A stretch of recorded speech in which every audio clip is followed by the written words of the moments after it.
C'est parti pour le débrief du 29-04.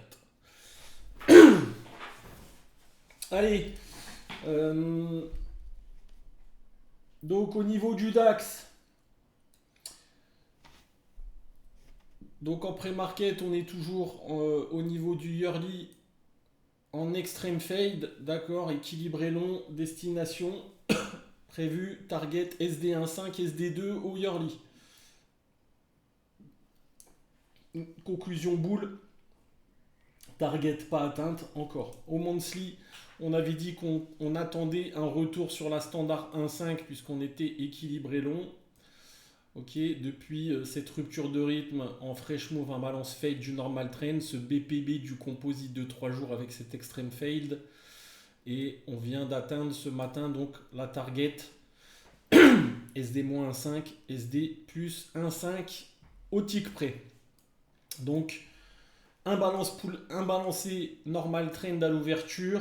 En destination, on avait une target SD1.5, target atteinte. Donc attention, tant qu'on ne break pas les 588 ce jour. Ok, on peut faire un petit range de consolidation, peut-être entre 360 et 588 si on ne réintègre pas le compo de 3 jours à 588.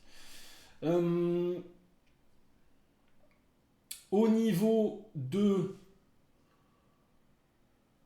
du weekly, donc on est toujours boule, pardon, au niveau du mensuel, conclusion boule, target atteinte, donc attention au niveau de la zone des 590. Au niveau du weekly, on est toujours équilibré long, d'accord. On a fait un extreme fade, VWAP à plat, équilibré long, destination SDA5, SD1.5 qui vient d'être atteinte, mais qui n'était pas atteinte en pré-market puisqu'on a ouvert dans cette zone. Ok. Donc équilibré long, destination SD1.5, target atteinte à l'instant, mais qui ne l'était pas à l'ouverture. Les plans du jour, en plan numéro 1, c'était donc une réjection du POC des 515 pour essayer de continuer cette narration haussière yearly, d'accord. Et on faisait bien sûr, comme on est équilibré, on fait attention au haut de l'équilibre, d'accord. Donc la zone 560-590, on y fait attention, c'est pas une zone qu'il faut payer. Il vaut mieux attendre soit un break avec du volume des 5,90, soit racheter vers le POC, ok.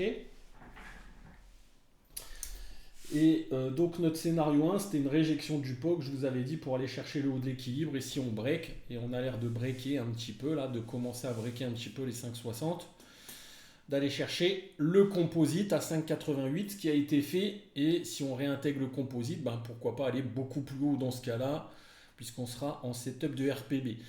Le composite, si vous ne l'avez pas, c'est pareil, d'accord, c'est un composite que j'ai restreint, d'accord. Donc c'est un composite qui date du mois de mars et qui est comme ça à l'origine. Seulement toute cette partie est comblée déjà avec le POC et le bas, donc je le remonte dans la partie qui n'est pas encore acceptée, d'accord. Donc je vous l'ai déjà expliqué comment je fais. Donc là ici on a déjà comblé une partie du composite avec ses profils.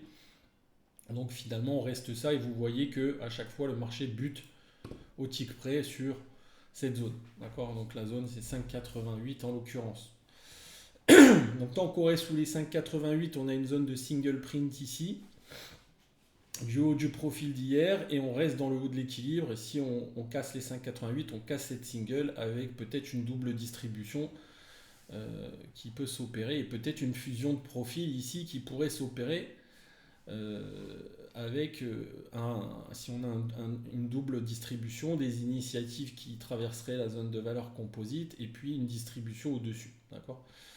Voilà un petit peu pour ce qu'il fallait dire au niveau du market profile. Tant qu'on ne réintègre pas donc les 5,88, on fait attention à cette zone de destination mensuelle, puisqu'on est à la fin du mois. Et il peut y avoir des arbitrages de portefeuille sur la destination mensuelle, okay, puisqu'on était moins 1,5 et on est venu chercher donc la symétrie plus 1,5 en structure équilibrée.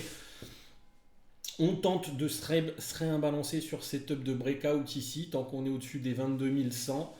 On reste dans une narration haussière sur le long terme, ok. Donc tant qu'on restera imbalancé au normal trend quarter, puisqu'on va pouvoir prendre en compte bientôt ce graphique à compter du mois de mai, donc dans 2-3 jours, dans 2 jours. Donc on fait attention. Tant que le mois d'avril n'est pas terminé, on fait attention à la zone des 5,90-600 qui est une zone de destination. Ok. En termes de trading, qu'est-ce qu'on a fait? On a fait des achats ce matin. Que des achats à nouveau. Donc on a payé à l'ouverture les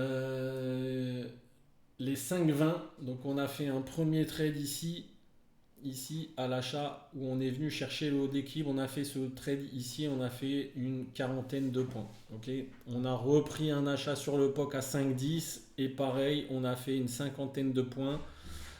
J'ai perdu 4 points ici puisque j'ai vendu les 508 en break de la value. De la VWAP, excusez-moi, pour aller chercher le bas de l'équilibre. Et tout de suite derrière, j'ai racheté les 510. Et on est toujours dans le trade pour ceux qui visent le breakout. Et pour ceux qui ne visent pas le breakout, je vous ai fait alléger le trade dans le haut de l'équilibre à 5,50, 5,60. Ok, donc ça faisait à nouveau 50, 60 points. Voilà un petit peu pour ce qu'on a fait en termes de trading. Donc ici, il fallait voir que le tape, c'est toujours pareil, est revenu sur les plus bas précédents, d'accord, au Globex. Dans cette même zone, on a fait un plus bas ici sur les prix. Et sur le tape, non, d'accord, on était au même niveau. Donc on a bien un manque de participation sur cette baisse qui provoque la réjection du POC à nouveau, d'accord. Et c'est pour ça que j'ai payé les 5,10 à nouveau. Quand j'ai vu que les algos rentraient dans cette zone, sous le POC, j'ai repayé pour accompagner à nouveau et retenter à nouveau cette réjection du POC. Donc, j'insiste là-dessus parce que c'est ce qui vous perturbe de temps en temps. C'est que quand on fait des plans, les plans sont valables pour toute la séance. D'accord ? C'est pas parce qu'on ne fait pas là, on vient faire une réjection du POC et puis on corrige derrière qu'on ne va pas refaire une réjection du POC. D'accord ? Donc le plan, il est valide et valable pour toute la session. Ok ? Donc c'est que quand on casse une zone avec du volume que la zone n'est plus bonne. Ok ? Donc voilà un petit peu, on a fait à peu près... Donc on a fait à peu près 150 points, on a pris un stop de 4 points. En résumé, voilà un petit peu ce qu'on a fait ce matin en termes de trading. Ok ? On reste dans cet équilibré long yearly, peut-être une migration de valeur si on n'arrive pas à remettre du volume au-dessus des 600, d'accord, c'est-à-dire peut-être la construction d'un composite plus récent dans cette zone entre la VWAP et la zone de destination mensuelle. Donc c'est à ça qu'on fait attention tant qu'on reste sous les 5,90. Et puis si on réintègre le compo, on change la condition de marché avec un échec à rester déséquilibré sous le compo de 3 jours et un BPB de l'équilibre d'aujourd'hui. Donc potentiellement une force narrative qui peut se mettre en place si on reste au-dessus, tant qu'on restera au-dessus des 5,60. Ok ? Voilà pour ce qu'on peut dire au niveau du marché ce matin pour le petit débrief du jour. Ok ? Est-ce qu'il y a des questions ?